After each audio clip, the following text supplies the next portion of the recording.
গাড়ির চাকা না গেলে অর্থনীতি ঘুরে না। গতকাল থেকে আমরা ডিএমপিতে আমাদের ট্রাফিক বিভাগ আমরা পূর্ণোদ্যমে আমরা আমাদের কাজে ফিরে এসেছি।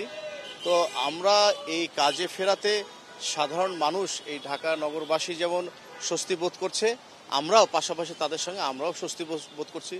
মানুষ আমাদেরকে অভিনন্দন জানাচ্ছে, মানুষের ভালোবাসা আমরা পাচ্ছি। তো এতে করে যেমন সড়কে একটা শৃঙ্খলা ফিরে এসেছে, সবাই একটা স্বস্তির নিঃশ্বাস ফেলছে। আর সাধারণ ছাত্ররা মোটামুটি গতকাল থেকেই তারা অনেকেই বলেছে যে আজকে তারা আর কাজে ফিরবে না, যেহেতু আমরা আমাদের দায়িত্বে ফিরে এসেছি। তারপরও সাধারণ ছাত্ররা যদি আমাদেরকে সাহায্য সহযোগিতা করে তাদেরকে ওয়েলকাম। ধন্যবাদ জানাতে চাই যারা ছাত্র জনতাকে, যারা বাংলাদেশ সংস্কারের ডাক দিয়েছে। আপনারা জানেন বাংলাদেশ ট্রাফিক একটা গুরুত্বপূর্ণ পার্ট বাংলাদেশের জন্য, কারণ গাড়ির চাকা না গেলে অর্থনীতি ঘুরে না, আপনারা বুঝেন।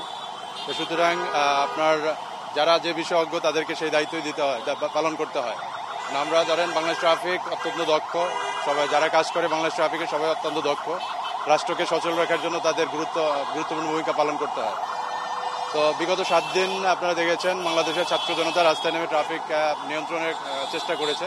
তাদেরকে ধন্যবাদ দিতে হবে। গত 7 দিন তারা অত্যন্ত কষ্ট করেছে এবং তারা ট্রাফিক সম্পর্কে নলেজ নিয়েছে। এজন্য আসলেই দেশ উপকৃত হবে, কারণ ছাত্র জনতা আজকের ছাত্র জনতা আগামীর ভবিষ্যৎ। তারাই ভবিষ্যতে এইসব দায়িত্বে আসবে এবং দায়িত্ব পালন করবে। এবং বাংলাদেশের প্রত্যেকটা জনগণ যদি আপনার ট্রাফিকের রুলস অ্যান্ড রেগুলেশন সম্পর্কে অবগত হয়, আমাদের দেশের জন্য উপকার হবে। তো আমরা আশাবাদী যে আরো সুশৃঙ্খলা ফিরে আসবে, শর্ট টাইমের ভিতরে ফিরে আসবে। আরেকটা বিষয় যে ভাই, এই যে সাধারণ মানুষ এই কয়েকদিনে ছাত্ররা যেভাবে ট্রাফিক নিয়ন্ত্রণ করেছে, কতটুকু দেখছেন চালকরা এই ট্রাফিক নিয়ন্ত্রণ মানছে?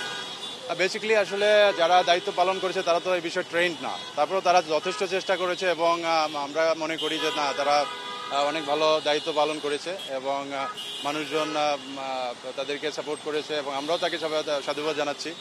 সুতরাং আশা করি এই শিক্ষাটা নিয়ে মানুষ ভবিষ্যতে ট্রাফিকের প্রতি বা ট্রাফিক আইন রুলস অ্যান্ড রেগুলেশনের প্রতি আরও উৎসাহিত হবে এবং আইন মানতে আরও উদ্গ্রীব থাকবে।